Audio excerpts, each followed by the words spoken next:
15 de marzo de 2036, día 47 del silencio. El río Jordán se secó ayer al amanecer. No fue gradual, no fue una sequía lenta que avanzó metro a metro durante semanas. Fue instantáneo, como si alguien hubiera cerrado un grifo cósmico.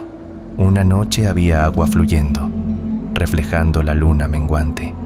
A la mañana siguiente, solo quedó un lecho de piedras agrietadas, peces muertos brillando bajo el sol como monedas de plata, y un silencio tan profundo que dolía en los oídos. Yo estaba allí, no por casualidad. Había caminado desde Galilea durante 3 días, siguiendo las profecías antiguas, buscando señales. Los textos decían que antes del fin, las aguas se retirarían, que el Jordán, testigo de bautismos y milagros, se convertiría en polvo. No quería creerlo. Pensé que era metáfora, poesía apocalíptica, pero la realidad superó cualquier imaginación. Me llamo Samuel, tenía 42 años, era guía de peregrinos. Mostraba los lugares sagrados a turistas que venían con Biblias en las manos y cámaras en los cuellos. Les contaba historias de Jesús caminando sobre estas aguas, de Elías siendo arrebatado al cielo cerca de aquí, de Naamán lavándose 7 veces para ser sanado. Ahora, esas mismas aguas son solo recuerdo, y yo soy el último testigo que queda para contarlo. Perdí mi trabajo hace 8 meses, cuando la tensión en la región se volvió insoportable. Los turistas dejaron de venir. Las agencias de viajes cerraron, los hoteles se vaciaron. Jerusalén, Belén, Nazaret, el mar de Galilea, todos los lugares que había mostrado durante 15 años se convirtieron en zonas de exclusión. Primero fueron las protestas, luego los toques de queda, después los bombardeos selectivos y finalmente el silencio. Un silencio pesado, cargado de presagios. Me quedé porque no tenía a dónde ir. Mi esposa había muerto 3 años atrás. Cáncer. Mis hijos vivían en Canadá, pero había perdido contacto con ellos. La vergüenza me impedía llamar. ¿Qué les iba a decir?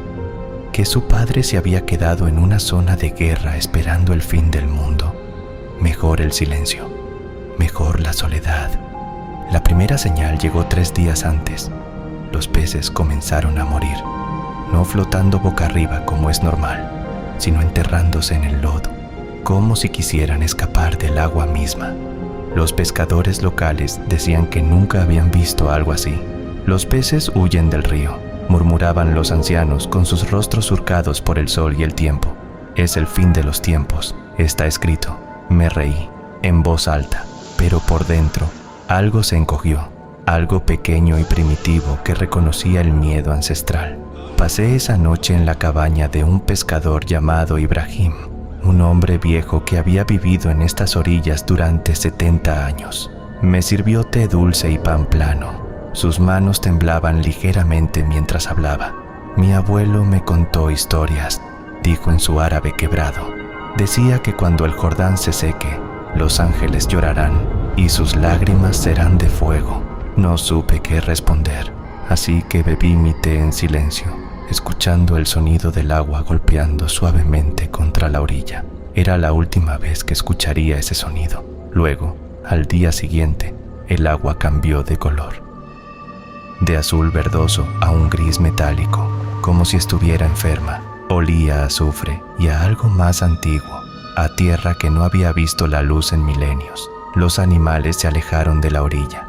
Las aves dejaron de beber, hasta los perros callejeros, que siempre merodeaban buscando sobras, se negaban a acercarse. La naturaleza sabía algo que nosotros ignorábamos. Los perros son los primeros en sentir los terremotos. Quizás también sienten el fin del mundo. La noche antes del colapso, soñé con voces. No eran palabras humanas, eran sonidos guturales, como piedras frotándose en las profundidades. Me desperté sudando, con el corazón martillando contra las costillas. Miré por la ventana de mi pequeña cabaña. El río brillaba con una luz propia, fosforescente, antinatural. como si estuviera vivo o muriendo. Salí descalzo, sintiendo la tierra fría bajo mis pies.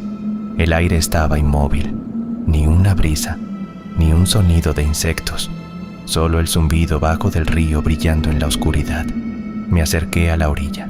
El agua parecía aceite, espesa, viscosa. Metí la mano. Estaba helada, demasiado helada, como si hubiera estado bajo el hielo durante siglos. Retiré la mano rápidamente. Mis dedos estaban entumecidos, casi insensibles, y entonces vi algo bajo la superficie. Una forma, oscura, alargada, moviéndose lentamente hacia el norte. No era un pez, no era nada que hubiera visto antes. Era como una sombra con voluntad propia. Salí al amanecer. Necesitaba ver con mis propios ojos. Necesitaba confirmar que era solo una pesadilla. El camino hacia el río estaba vacío. Ni peregrinos, ni soldados, ni siquiera los beduinos que siempre cruzaban por aquí. Solo yo y el sonido de mis propias botas sobre la tierra seca. El aire estaba inmóvil, pesado, como si el mundo contuviera la respiración. Cada paso era más difícil que el anterior, no por el terreno, por la presión. Una presión invisible que me aplastaba el pecho. Y entonces lo vi. El lecho del río estaba expuesto, completamente. Las aguas habían retrocedido hacia el norte, hacia el mar de Galilea, dejando atrás un paisaje lunar de grietas y lodo agrietado. Los peces yacían muertos en miles, sus escamas brillando bajo el sol naciente como monedas de un imperio olvidado. Las piedras que durante milenios habían estado bajo el agua ahora respiraban aire por primera vez, cubiertas de algas secas que se desmoronaban al tacto como cenizas. Me arrodillé en la orilla, toqué el lodo. Estaba caliente, demasiado caliente, como si algo ardiera debajo. Y entonces escuché el sonido. No era el viento, era un gemido, profundo, resonante, que venía de las entrañas de la tierra, como si el planeta mismo estuviera llorando. Un sonido que no se escuchaba con los oídos. Se sentía en los huesos, en los dientes, en el alma. La gente comenzó a llegar media hora después. Primero unos pocos, luego decenas, luego cientos. Peregrinos que habían estado en Jerusalén, soldados de patrulla, beduinos del desierto, todos con la misma expresión, incredulidad mezclada con terror ancestral. Algunos cayeron de rodillas y comenzaron a orar. Otros gritaban que era el fin del mundo. Un hombre viejo, con la barba blanca y los ojos llenos de lágrimas, repetía una y otra vez: se cumplió, la séptima trompeta ha sonado. El Cordero ha abierto el séptimo sello. Saqué mi cuaderno. Siempre lo llevo conmigo. Escribo todo. Fechas, horas, observaciones. Soy cronista de lo imposible. Mis manos temblaban tanto que apenas podía sostener el lápiz. Escribí: 15 de marzo de 2036, 6:47 horas. El Jordán se ha secado. Las aguas han desaparecido. No hay explicación científica. Es un milagro o una maldición. Caminé hacia el centro del lecho seco. Mis botas se hundían en el lodo blando. El calor aumentaba con cada paso. Podía sentirlo a través de las suelas. Y entonces vi algo que me heló la sangre. En el centro exacto del antiguo cauce, donde el agua debería tener 3 metros de profundidad, había una grieta. No era natural. Era geométrica, perfecta, como si alguien hubiera cortado la tierra con un cuchillo gigante. Tenía exactamente 3 metros de ancho. Sus bordes eran lisos, pulidos, y de su interior salía un vapor que olía a azufre y a algo más. A tiempo antiguo, estancado, podrido. Me acerqué. El calor era intenso ahora. Podía ver vapor saliendo de la grieta y escuché voces. No eran voces, eran ecos, sonidos del pasado, gritos de batallas antiguas, cantos de peregrinos, oraciones en arameo, hebreo, árabe, latín, griego, como si el tiempo mismo se hubiera roto y todos los momentos de la historia del río se estuvieran reproduciendo al mismo tiempo. Escuché a Jesús siendo bautizado, escuché a los cruzados marchando, escuché a los otomanos rezando. Escuché el futuro, y el futuro estaba en silencio. Retrocedí. El instinto de supervivencia es más fuerte que la curiosidad. Algo en mi cerebro primitivo gritaba: «Huye, esto no es para ti, esto es más grande que tú». Corrí hacia la orilla occidental, tropezando con piedras y peces muertos. No miré atrás. No quería ver si la grieta se abría más. No quería saber qué había en el fondo. Algunos conocimientos destruyen la mente. En la orilla, la multitud había crecido. Había cámaras de televisión ahora, periodistas con micrófonos, militares con uniformes de combate, rabinos y sacerdotes discutiendo a gritos. Algunos decían que era un fenómeno natural, una falla geológica. Decían los científicos con sus batas blancas y sus tablets, un colapso del sistema acuífero. Otros que era el cumplimiento de Zacarías 14. Y acontecerá en aquel día que saldrán aguas vivas de Jerusalén, y el monte de los olivos se hendirá por el medio. Un rabino anciano lloraba abrazado a un rollo de la Torá. Un imán joven gritaba versículos del Corán. Una monja católica rezaba el rosario una y otra vez, sus labios moviéndose en silencio. Pero yo sabía la verdad. No era metáfora, era real. El río se había secado, y algo se había despertado debajo, algo que había estado esperando, algo que había estado durmiendo bajo el agua durante milenios.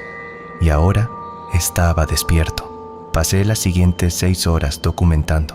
Tomé fotos, grabé videos, entrevisté a testigos. Una mujer mayor me contó que su abuela le había hablado de esto. Cuando el Jordán se seque, el Mesías vendrá, decía con voz temblorosa. O el anticristo, depende de tus pecados. Un soldado joven, con los ojos vidriosos y las manos sucias de tierra, me confesó que había visto luces bajo el agua antes de que se retirara, como antorchas, dijo, moviéndose en la oscuridad, formando patrones, como si estuvieran bailando. Le creí. Yo también había visto algo. Al mediodía, el calor se volvió insoportable. La temperatura había subido 10 grados en solo horas. El aire olía a ozono y a algo más, a carne quemada. Los primeros síntomas aparecieron entonces: dolores de cabeza, náuseas, visiones borrosas. La gente comenzó a caer. No desmayos normales, eran convulsiones.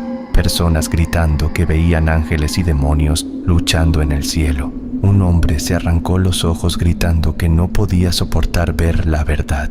Una mujer dio a luz en el lodo, pero el bebé nació muerto, su piel gris como la ceniza. Yo también comencé a sentirlo, una presión en el pecho, como si el aire se hubiera vuelto denso.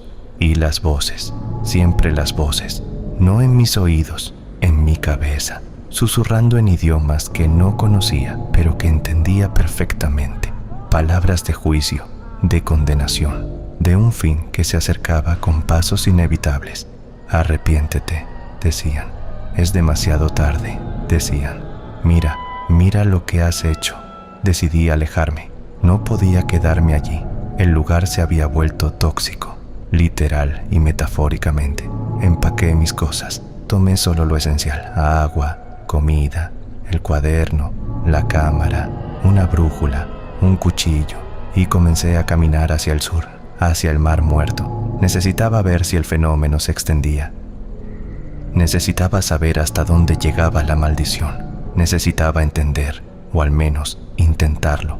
El camino fue una pesadilla. La tierra estaba agrietada. Árboles enteros se habían secado en horas.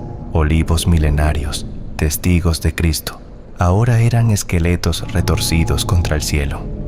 Los animales yacían muertos junto al sendero. Gacelas, zorros, aves, todos con la misma expresión. Terror congelado en el momento de la muerte. No había insectos, no había pájaros, solo silencio y calor y el sonido de mis propios pasos. Cada kilómetro era una batalla. Mis pulmones ardían. Mi piel se sentía como si estuviera siendo cocinada viva. Bebía agua constantemente, pero no era suficiente. La sed era un animal que vivía en mi garganta. Al caer la tarde llegué a un pequeño pueblo beduino, o lo que quedaba de él. Las casas de piedra estaban abandonadas, las puertas abiertas de par en par.